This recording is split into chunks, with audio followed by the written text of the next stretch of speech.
Nang araro ng mga barrier sa EDSA ang driver ng isang truck matapos makatulog habang nagmamaneho.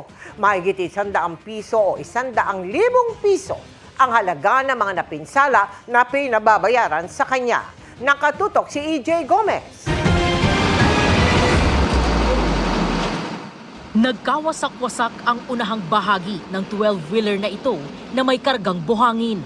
Matapos araruhin ang abot sa 16 na barrier sa southbound lane ng EDSA Santolan sa Quezon City pasado alas 12 ng madaling araw kanina.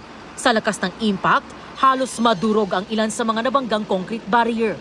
Damay rin ang traffic sign sa istasyon ng Santolan Bus Carousel.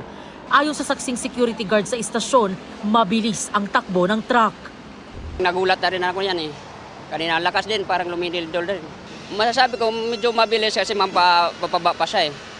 Palusong siya tapos siguro nakatulog na siya eh. Pag-impact dyan siya nagising. Aminado ang truck driver na nakatulog siya habang nagmamaneho. Bumiyahe raw siya mula Porac, Pampanga at magdi-deliver sana ng buhangin sa Taguig.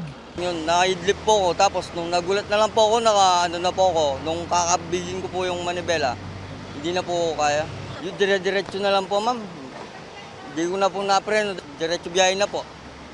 Kaya po pagod po, tapos puyat. Wala naman daw nadamay ayon sa MMDA. Hindi nadaanan ng busway sa Santolan Station dahil sa aksidente. Pasado alas 4 kanina, nang hilahin ng tow truck ng MMDA ang dump truck. Tumagal ang clearing operations ng 4 na oras. Mahaharap ang truck driver sa kasong reckless imprudence resulting in damage to property. Ayon sa MMDA, nasa 6,500 pesos ang halaga ng kada piraso ng concrete barrier, habang 4,200 pesos naman ang plastic barrier.